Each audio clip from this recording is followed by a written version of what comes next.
We've all been there.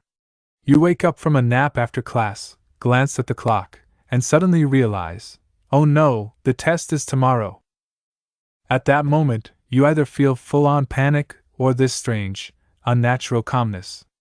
But no matter how you feel, one thing is certain: there's a big exam waiting for you in the morning, and you haven't studied a thing. Don't worry. If you've landed on this video, you're about to learn how to make the most of your last night before the test, in the most effective way possible. The first thing you need to do is cut out all distractions.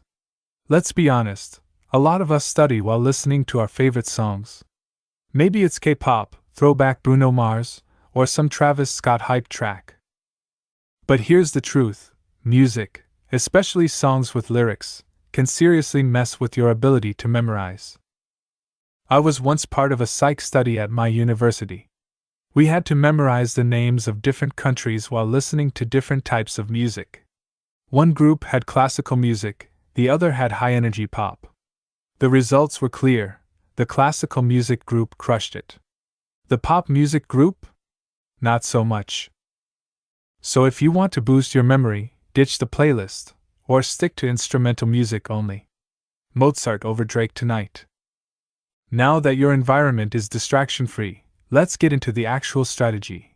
I call it the MP method, short for memorize and practice. This is my go-to every time I'm in a last-minute study situation, and it works surprisingly well. Step 1: Memorize. Start your night by focusing 100% on memorizing the content. Use flashcards, write down bullet points, draw mind maps, whatever helps you retain information fast. I personally love using Quizlet. I've memorized over 130 flashcards in one sitting the night before my business management exam, and it saved me big time. The key is to push all this information into your short-term memory, because guess what? The test is tomorrow, and this stuff doesn't need to stay in your brain forever. It just needs to stay long enough for you to ace the exam. Step 2: Practice.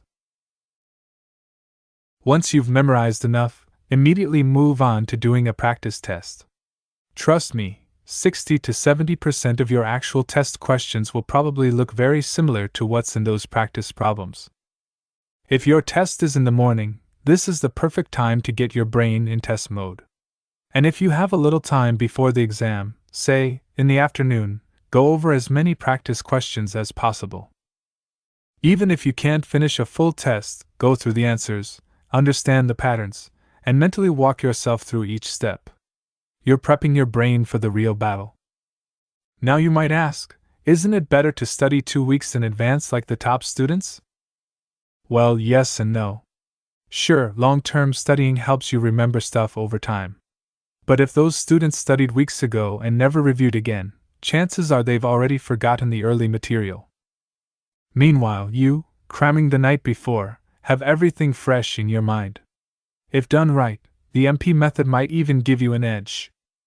Of course, this technique isn't ideal for long-term learning. But for tomorrow's exam? It's your best shot. One final tip: don't pull an all-nighter. If your test is in the morning, your brain needs rest to function. Try to sleep at least a few hours.